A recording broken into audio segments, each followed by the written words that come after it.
It's never fun shitting on a developer, especially talking about their downfalls, and especially a developer that you know love and grew up playing their games with. And no game developer is perfect. That's the gaming industry at hand. Hell, two of my favorite developers had major stumbles: Bethesda and CD Projekt Red. Bethesda had their Fallout 76 moment, and of course their Collector's Edition moment. But to me, they brought it completely back with Starfield. That's a game that's in my Game of the Year contenders list. A phenomenal game that I'm still playing. Even though it has its flaws, it's still, to me, an incredible space game. I've had a lot of fun with it on my third New Game Plus mode. And I stand by my review of a solid 8 out of 10, even with the flaws.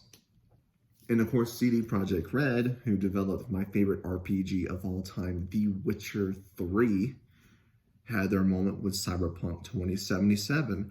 Launched it broken, launched it rushed, had a lot of broken promises. And to me, they finally brought it back with the Cyberpunk 2.0 update. Now, does this mean that this excuses these developers for doing what they did? Hell no. It's going to be a permanent blemish on their record. But the developer I'm talking about today, to me, has barely had any misfires with their developed games. Say it again, developed, not published, developed. We'll see why in a bit. I'm not going to have any sort of background gameplay in this video. I want to have a discussion with you guys. I want to talk about it, and I want to see if you guys agree with me. Rockstar Games, a developer that a lot of us hold on a high pedestal, and for good reason. They have made quality hits after quality hits after quality hits time and time and time again. Games like Manhunt, Manhunt 2, Bully, Midnight Club, Max Payne. I would say LA Noire, but that's technically a Team Bondi game. That's not a Rockstar game. That is that's published by them, but it's not developed by them. And that would completely go against the argument that I'm going to make later, but it is a great game published by Rockstar. I would really recommend it. And of course, the two biggest franchises Rockstar has, and I'm going to hold up two games. They're old, but Red Dead Redemption and Grand Theft Auto. Now, when it comes to Rockstar games, they really do set quality in terms of game development. Each game they release pushes the boundaries of what gaming can be. Games like Red Dead Redemption still is a marvel to look at, even though it's a 2018 game. Hell, games like Grand Theft Auto 4 is still a technical marvel in terms of the physics in the game. It has realistic, weighty physics in it. It has a fun, open world. And to me, it has one of the better stories of any Rockstar game, strictly in my opinion. But Rockstar doesn't falter at their games. Where they falter is their shady business practices. And I feel like this is where the fall of Rockstar truly begins to take shape, is the way they conduct their business.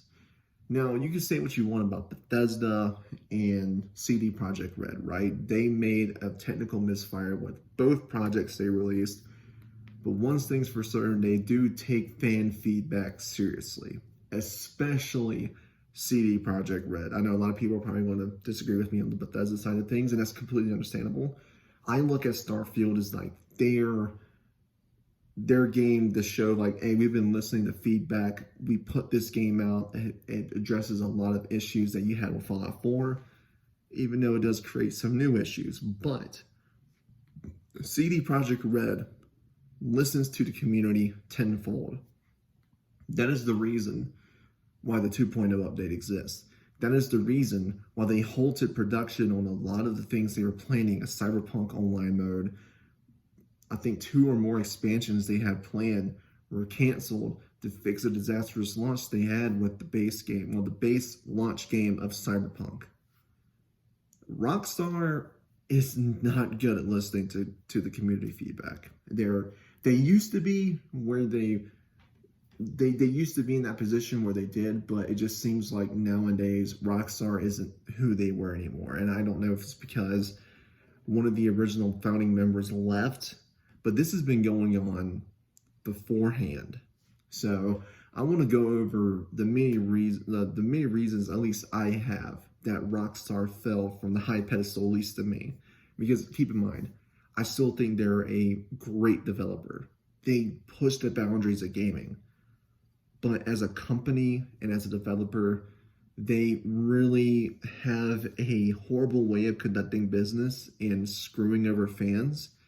And we will get into all of that, starting off with no more single player DLC content. Now, I know this is going to be like, oh, well, why do you care? They did multiplayer, they released a bunch of multiplayer content.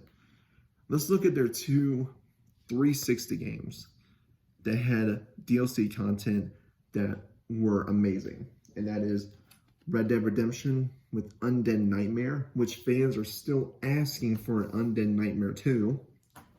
And of course, Grand Theft Auto 4 with the 2 episodes from Liberty City, which was Battle of the Gay Tony and The Lost of the Damned. Now, this was when Rockstar purely focused on single player. That is where their bread and butter was. And here's the thing. GTA 4 and Red Dead Redemption had online modes, but at least from my experience with a lot of friends I had and people I went to school with, they mostly played the single player side of Rockstar games because, let's be honest here, the online portion of their older games like GTA 4 and Red Dead Redemption were not fully fleshed out. And I will debate that their online portion of their games didn't get fully fleshed out until Grand Theft Auto 5. And the thing with that is that Rockstar actually had single-player content planned for GTA 5, including story expansions. They had this planned that were eventually scrapped for multiplayer. Now, that's not a bad thing. They wanted to focus their dev time purely on the multiplayer to make sure everything was all right. And I will say this, for the first year to a year and a half, GTA Online was a great separate experience from GTA 5. A place where you can hop on with your friends, do missions in Los Santos, fight other players. It felt like a truly online GTA experience, and it was really well done. And I will always look back fondly at the first year to year and a half of the launch of GTA Online. That is until the addition of shark cards. Now, having in-game currency, as much as people want to talk shit about it, is not horrible if done correctly. There are games that do this well. A great example of this is Dead by Daylight. Granted, it is a $40 title, but the way these developers make money to continue making content for the game is through microtransactions. Now, games like Call of Duty, they have no excuse for the shit they do. That is I think it's close to $1 billion franchise right now, I believe. I'm hoping I'm wrong because they push $20 skins on people. When you look at a game like Dead by Daylight, they have things like battle passes and cosmetics in place, but all that money goes towards making content for the game, such as licensing out franchises like Alien and getting likeness rights for Nicolas Cage in order to make make chapters and paragraphs for players to enjoy, making new maps. With GTA Online, it was a fun mode, but I know a lot of people were still waiting for the single-player content to be added. Unfortunately, it got scrapped, purely to focus on multiplayer content. And as I said, that is fine. But then you start looking at the things they add. Multi-million-dollar cars. They made it to where all the money was so hard to earn, and you had to grind for weeks to even get one card. Or if you didn't want to do all that grinding, if you worked a full-time job, if you couldn't do all that, shark cards. And this is where I feel like their monetization practice was a bit rough. It seemed like they were really wanting players to buy shark cards. Granted, Grand Theft Auto 5 at the time was it still is the highest grossing piece of entertainment ever. It sold phenomenally well. And in my opinion, I don't think it really needed those microtransactions. The game was making gangbuster money as it was. The game was a huge success for not only Rockstar, but its parent company, Take-Two. And for you to have a $100 option for shark cards was just a bit weird. Put this in perspective. You can grind for weeks, close to a month, to buy a yacht in GTA Online or buy a $100 shark card, because the yacht in GTA Online is priced equivalently to a $100 shark card. So you're basically grinding for close to a month to own this thing that's worth $100 in real life money that adds no benefit to the game. This to me was a small misstep by Rockstar, something that could be looked past because of how great GTA 5 was. But unfortunately, Rockstar kept messing up. And this is where we want to get into Red Dead Redemption Online. Again, Red Dead Redemption 2 launched. Insanely successful, and I still argue it has the best open world in any video game to date. It is the most immersive experience you can have in a video game. It is insanely detailed. It pushed the boundaries in not only consoles, but PC when it released. It is a technical marvel. And of course, with how successful GTA Online is, it bringing in millions upon millions of dollars all the time, they were hoping for the same success with Red Dead Redemption Online.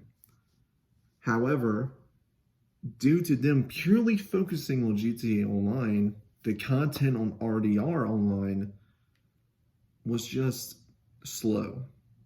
And all the content they wound up adding was just minuscule compared to the things they would add in GTA Online.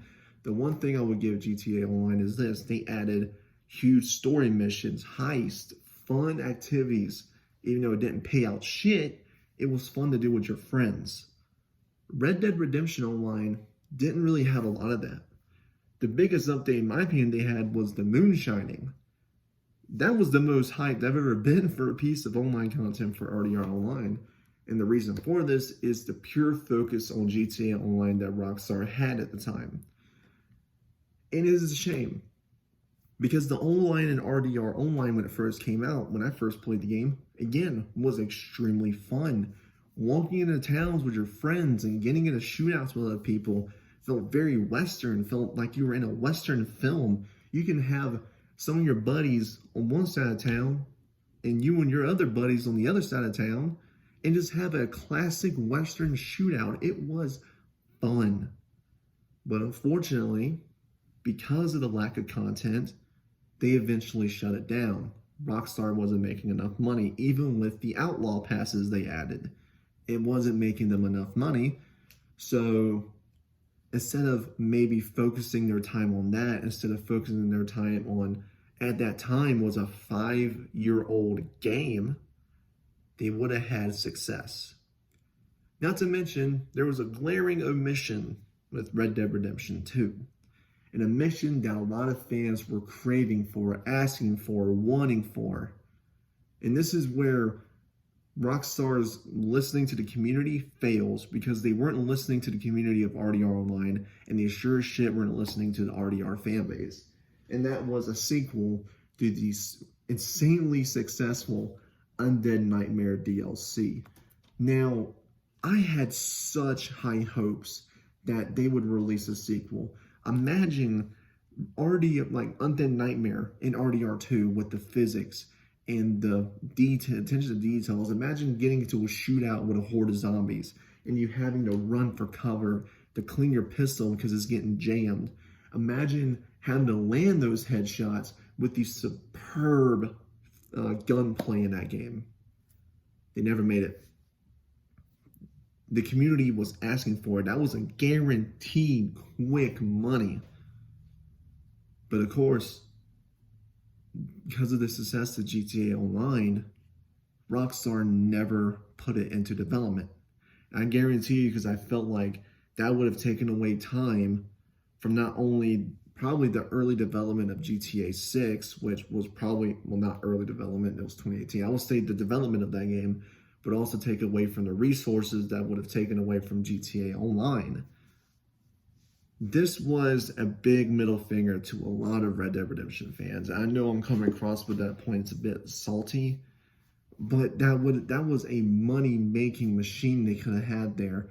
Charge $30, hell, charge $30 for it. You know how many people would have bought Undead Nightmare 2? You would have been sitting, you would have had 2-3 rooms in your tall office building just filled with cash from it.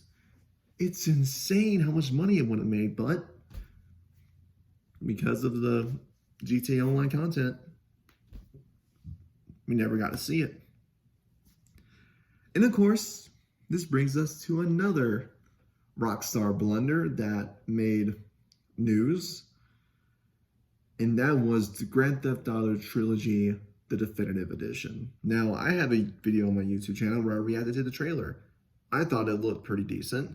Granted, some of the character models looked off, but I was like, hey, you know, as long as it adds the new mechanics they're saying, it doesn't release broken, and it's a fun time, hell yeah, I'm down to play it. I actually pre-ordered it, paid $60 fucking for it, which, by the way, crazy enough, you can get it for free by joining GTA Plus, which, again, I'll get to near the end of the video. But on sale, and only goes on sale for $30, which I still think is way too fucking much for this game. But we all know how the game launched. And this is, again, Rockstar's laziness and just not caring. Because at that time, they were still releasing, guess what, GTA Online content. Now, you can say, oh, they were working on GTA 6, and you know what, I will give you that. GTA 6 is going to be a huge game. But that doesn't mean they could have taken one of their smaller Rockstar studios, not a mobile developer like Grove Street Games, to take the time to fully remaster or remake these games. Again, a glorified money printing machine this thing could have been. 3 iconic Grand Theft Auto games from a lot of people's childhood, remastered for the next-gen consoles, bringing back the nostalgia. Imagine how much money this could have made if it launched perfect, if it launched looking fantastic, if it actually ran like it was supposed to. But no, Rockstar got lazy and decided to release the broken ass Grove Street Games version. Now, I understand, I've heard people, they fixed some of it. I haven't gone back to play it. Maybe you guys know, but that was the most disappointed I have been. The game could have launched so great. It could have been a good celebration of the anniversary of Grand Theft Auto 3, which is what they were going for. But instead, we got a broken, sloppy mess from a mobile developer that wound up developing the 360 version of San Andreas, which is known to be the worst version, even more worse than the Definitive Edition.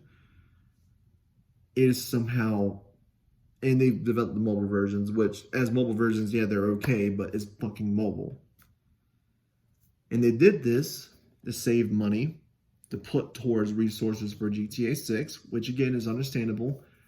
But my argument for that is, again, either take a smaller development team from Rockstar or put that off until GTA 6 releases and then work on a proper remaster for the original trilogy. You see what I mean? But another reason for this, and I know this one is, I know straight up that it was to keep resources going for GTA Online, which at the time was still making big money for Rockstar. And this brings us to the final nail for me. Their subscription service. Now, who remembers the blunder Bethesda made with Fallout First? A monthly subscription service where you got benefits for Fallout 76. The outrage for it was immense, including for myself, as someone who loves Bethesda, who thinks Bethesda is still one of the better RPG developers. I know I'm gonna get a lot of shit for that. That got a lot of shit, rightfully so. So what does Rockstar do? They release their own membership, GTA Plus, where you get a measly $500,000 a month. Don't worry, see, 5, 10, 15, 20, 25, 30, 35, 40. 45, 50. It will take you 10 months to reach $50 million in GTA Online. 10 months. Oh, and them taking away cars from the game to lock behind it doesn't help either. It's a service that didn't need to exist. They could have left the game alone, but they chose not to because, again, they wanted more money. Now, I don't know if they're trying to get more money to put towards GTA 6, but if this is an indicator for what's to come for GTA 6's online mode, the monetization, I'll play the game purely for single player. This is what I mean by Rockstar's fall from grace.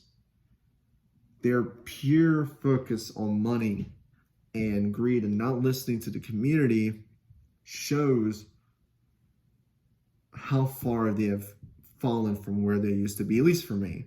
Does that mean they're a horrible developer? Of course fucking not. It's fucking Rockstar. Okay, did you not see Red Dead Redemption 2? The game is still a gorgeous fucking game. To this day, it's still pretty as fuck. But it doesn't help that this... Oh, and I haven't even gotten... You know what? I'm going to throw in an additional thing here because this one should be brought up. The re-releases. And this is coming from a Bethesda fan, so this is fucking ironic, right? Because it's Skyrim. Do I agree with what Bethesda does with Skyrim? No. Do I sucker in and buy it? Of course. Well, rephrase, I bought the anniversary upgrade. I bought Skyrim on 360 at launch, then gave it to my friend when the Legendary Edition came out, and I got the Legendary Edition, which came with all the DLC. And then the Special Edition came out, and I bought the Special Edition. And then the Anniversary came out, and I bought the Anniversary upgrade. It wasn't the full, I bought the upgrade for it. So I bought Skyrim by a total of 3 times, 4 times you want to include the upgrade, right? Rockstar has officially re-released GTA 5 4 times now. 4 times.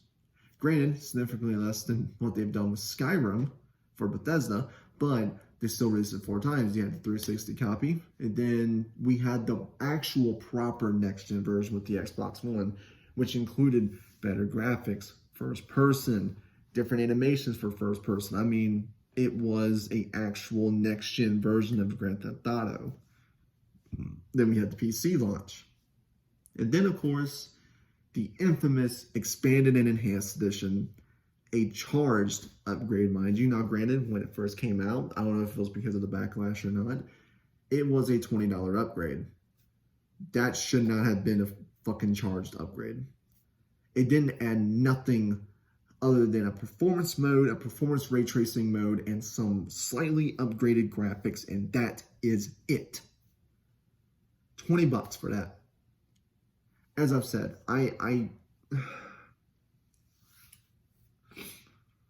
this video was a video I wanted to make but never wanted to, because I do love Rockstar. I do love their games. But as a company, I can't stand them anymore. They used to be the developer you look at and be like, they're going to deliver quality products. They love the gamers that play their games. They have respect for their money. And now you look at them and you think of the company that's just beaten the GTA Online horse about 7 years overdone, been beating that dead horse. It's a shame to see where they have fallen. I don't know if anyone's going to agree with this video. It's a topic I wanted to talk about for a long time. And I get it. I know a lot of people are going to come in my comments and say, oh, but you just said you like Bethesda, you like CD Projekt Red. But at least I can say they've had their comeback story. And I know Grand Theft Auto 6 is going to be their big comeback story. That game's going to be massive. It's going to be huge. But as I said, if the monetization for GTA 5's online portion is any indicator of what's going to happen with GTA 6's online, it's going to be disastrous. And I don't want to think of how they're going to beat that dead horse like they've been beating it with GTA 5. Anyways, guys, hope you guys enjoyed watching this video. I know this is a bit of a longer video, but as I said, it's a topic I wanted to talk about for a long time. Hope you guys enjoyed listening, and I will talk to you guys next time.